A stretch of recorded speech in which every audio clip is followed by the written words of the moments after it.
Em primeiro lugar, ver o que está acontecendo agora, imediatamente. O debate é daqui a pouco, nós vamos transmitir ao vivo, estou chamando todos vocês a conferir, todos nós estamos também esperando que comece o debate. Essa transmissão vai ser ao vivo pela CNN Brasil, tem uma importância destacada, e é isso que nós vamos tratar antes dele começar, preparar vocês para o que está em jogo. Se isto é capaz de mudar, ou de que forma seria capaz de mudar ou marcar a decisão do eleitor nessa corrida eleitoral presidencial americana. Vamos então, em primeiro lugar, direto ao vivo a Nova York. Lá está a nossa correspondente Mariana Giangiacomo, tem as últimas informações sobre os preparativos para o debate. Boa noite, Mariana.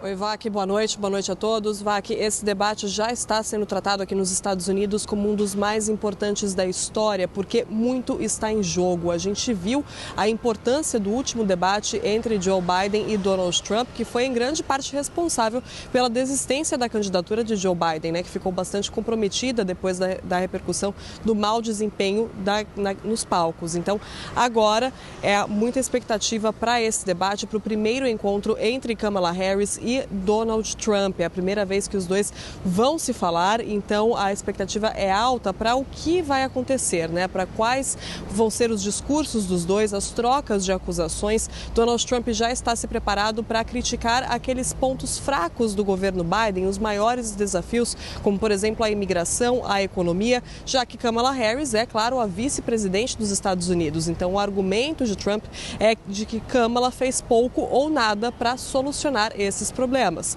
Por outro lado, Kamala Harris deve falar com Trump principalmente sobre temas como o aborto, os direitos reprodutivos ameaçados aqui nos Estados Unidos. Ela também foi pedir ajuda para Hillary Clinton nesse final de semana e Hillary Clinton teria dito, segundo uma fonte, que a melhor estratégia para Kamala Harris é atrair Trump para autodestruição, ou seja, fazer alguma provocação, dizer alguma coisa ali e esperar que ele mesmo se atrapalhe. Kamala Harris deu uma entrevista dizendo que não dá para saber o quão baixo Donald Trump pode ir. E é fato que agora ele precisa mudar a estratégia, é claro. E apesar de Donald Trump dizer que não se prepara muito para os debates, na verdade a gente tem informações de que ele passou sim os últimos dias se preparando de uma forma mais informal, talvez, do que Kamala Harris, mas se preparou sim, teve conversas com assistentes justamente para mudar a rota, para adaptar a estratégia de debates a Kamala Harris, que é uma oponente bem diferente de Joe Biden, é claro. Então Trump tem sim se preparado, assim como Kamala Harris, que passou o final de semana na Pensilvânia treinando bastante e ensaiando com debates falsos. Vac. Obrigado, Mariana. Até logo mais. A nossa correspondente está trazendo um pouco já do que podem ser os conteúdos e as táticas empregadas por ambos, por Donald Trump e por Kamala Harris. Mas eu queria vir um pouquinho mais atrás ainda, Chris, e ver onde você está nessa ampla discussão sobre o peso específico de eventos como esses nas decisões de eleições americanas. Há uma longa prateleira de livros sobre isso. Sim. Porém, esta eleição parece ser uma como nenhuma outra. Onde você está nessa discussão sobre o peso que eventos específicos como esse têm na formação do voto? Olha, se a gente olha historicamente, ao longo das campanhas, sempre existe uma grande expectativa que o debate pode ser um ponto de inflexão na campanha em si e decisiva no voto. Mas na grande maioria das vezes, os debates não são isso. Cada lado vem com uma expectativa e a barra para um candidato fazer um deslize ao ponto de impactar a eleição geralmente é razoavelmente elevada. Atingimos essa barra em cheio no último debate, então fugiu do padrão. Então, assim, aposto, vamos ver esse debate hoje à noite, mas é provável que talvez não tenhamos um knockout ou um candidato se sobressaia tremendamente ao outro. Dito isso, esse debate tende a ser mais importante pela razão que nós estamos numa eleição extremamente apertada, que nós estamos com um empate técnico nos estados pêndulo, não é? Eu acho que é um debate um pouco mais importante para o Donald Trump, mas onde pequenas vantagens podem ser decisivas no resultado eleitoral. Então, mesmo que a barra é elevada e não deve ter uma mudança muito grande dos votos, só assim, algum ímpeto e imagens que saiam desse debate, que podem ser utilizados na campanha, pode fazer uma diferença, sim. E você, Lorival, onde você está nessa discussão? Eu acho que uma coisa que dá uma importância diferenciada para esse debate é o fato de que a Kamala Harris tem só 51 dias de campanha até agora e menos de 60 dias pela frente, né? Então, ela é bastante desconhecida, enquanto o Donald Trump está em campanha para presidente desde 2015, né? Ela, até por ser vice, né, ela nem poderia se projetar dessa forma, não tinha essa liberdade. Então, isso está, inclusive, na pesquisa do New York Times, né, que mostra que entre os indecisos, 28% dizem que querem saber mais sobre a Kamala Harris e apenas 9% dizem isso sobre o Donald Trump, né? Então, esse querer saber mais abre um espaço para ela conquistar um eleitor que não deseja o Donald Trump, que se está indeciso e conhece o Donald Trump é porque não gosta dele. Então, só recorrerá a ele se realmente considerar que, no caso da economia, ele é melhor do que ela, como algumas pesquisas mostram. E, nesse sentido, eu gostaria de te perguntar ao Chris, quer dizer, por que você acha que é mais importante para o Trump do que para a Harris esse debate? É mais sobre como a campanha está transcorrendo, né? A gente viu que no mês de agosto, evidentemente acompanhamos todas as pesquisas, a Kamala Harris entrou na disputa, fez uma reviravolta muito importante assim, na campanha, um entusiasmo muito grande dentro da base democrata. Ela está com uma vantagem nacional de uns 2 a 3 pontos percentuais, está começando a apertar um pouquinho, mas quando eu olho a campanha do Donald Trump, claramente a campanha dele está um pouco desnorteado. Acho que parece que ele foi emocionalmente baqueado com esse fenômeno da Kamala e ele não está focando nos temas que ele deveria focar na campanha, né? Ele está atacando a Kamala e se a gente olha, os 2 temas que ele deveria focar repetidamente é o tema da economia, custo de vida e imigração. E criminalidade. E criminalidade. E a campanha da Kamala está acertando os pontos. Ela está atacando as vulnerabilidades e atacando as vulnerabilidades que ela tem e está atacando as vulnerabilidades do Trump. Então, como se diz em inglês, ela está on message. O Trump está meio fora das mensagens principais. Então, eu acho que esse debate é mais importante para o Trump para entrar nos trilhos, nos temas que são mais vantajosos para ele. Você sugere uma pergunta que me parece fundamental quando a gente olha a expectativa em torno dos 2 personagens. No fundo, a mesma pergunta a vocês dois, que é a seguinte. Isso que você descreveu alguém que não encontrou exatamente o seu eixo de ataque, o seu centro de gravidade. Isso se deve ao personagem, ao indivíduo Trump, ou a uma campanha que não soube entender os dados da realidade política eleitoral? A mesma pergunta vale para a Kamala Harris. Primeiro você, depois o Lorival. Acho que é uma mistura dos dois, William, quando você coloca isso, porque é uma campanha que estava estruturada com o Joe Biden, com todas as vulnerabilidades dele, entrou um novo candidato, com novos ativos, um entusiasmo grande entre os jovens, negros, hispânicos, e acho que a campanha tem que ter uma certa reacomodação. Mas quando o candidato parece que foi desnorteado, isso dificulta reencontrar os eixos. Então, eu acho que esse debate pode ser uma oportunidade para o Trump tentar voltar nos eixos. E, no fundo, o que ele tem que fazer é colar a Kamala com o Biden Economics, então todas as políticas econômicas do governo dele, e também atacá-la no lado de desordem e baderna nas fronteiras. Como é que você vê a Kamala nesse contexto? Contexto do personagem, da capacidade dele de crescer no momento.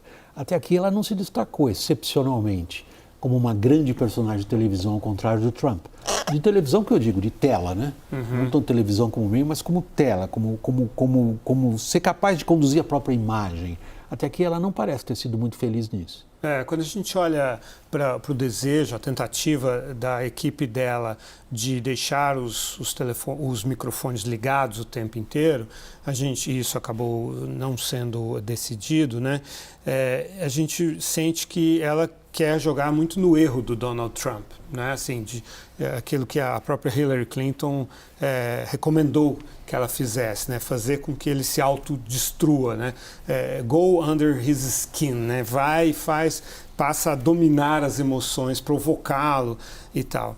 E E o Trump, nesse sentido, realmente, ele é um certo pesadelo para os assessores dele, porque se ele fosse nas questões substanciais, né, ele teria grande chance, e tem grande chance, porque os americanos querem mudança, ele representa a mudança nesse sentido.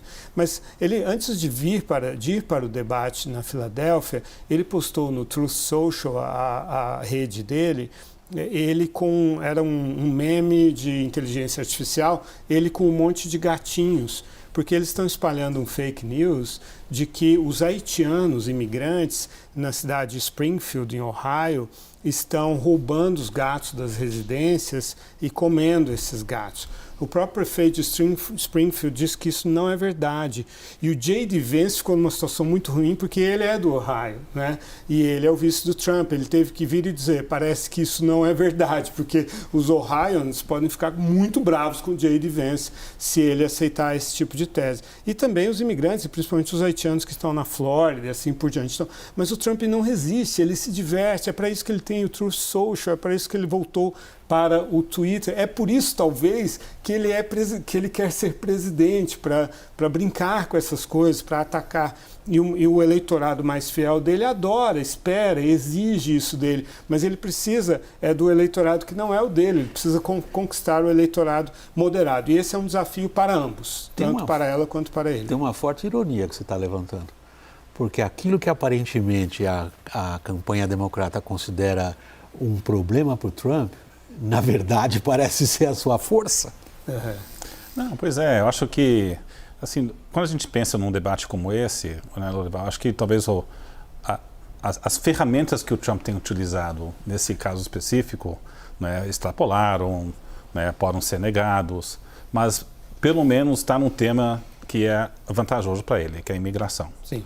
Então, eu acho que o Trump precisa fazer é disciplina nos temas que ele é mais forte. Sim, verdade. Então, no fundo, assim, os preços estão mais elevados, o custo de vida está alta, e fazer a pergunta, você está melhor hoje ou quando você era presidente? Clássica pergunta. E a gente olha isso e os dados do... Me corrija se eu estou errado na minha memória, é Reagan, né?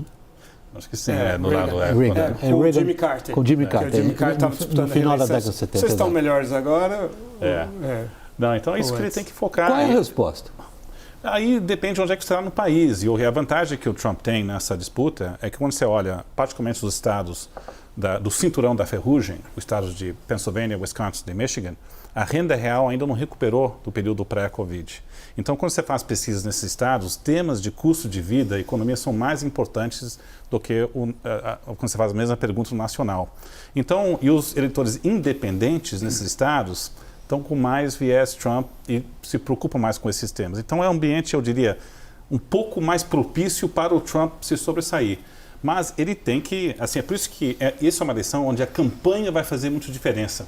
Você tem que focar nesses temas bem. Então, por isso que eu diria, de hoje, se a campanha dele permanecer desnorteada, provavelmente a Kamala pode se sobressair.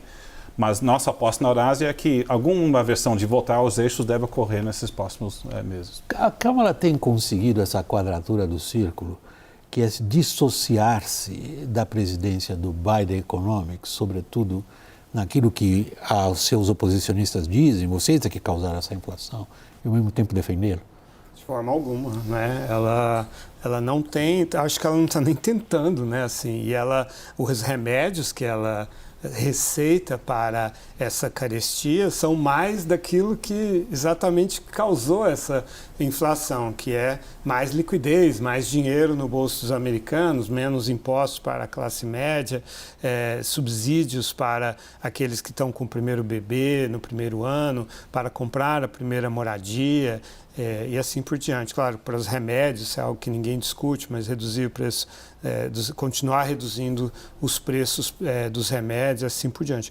É claro que normalmente o americano comum, o eleitor comum de qualquer país não vai entender muito essa correlação, né, entre ajudar os pobres, ajudar quem está com dificuldades e a inflação. Mas ou entre protecionismo e inflação, por exemplo. Protecionismo, então, é uma unanimidade entre os dois candidatos, né?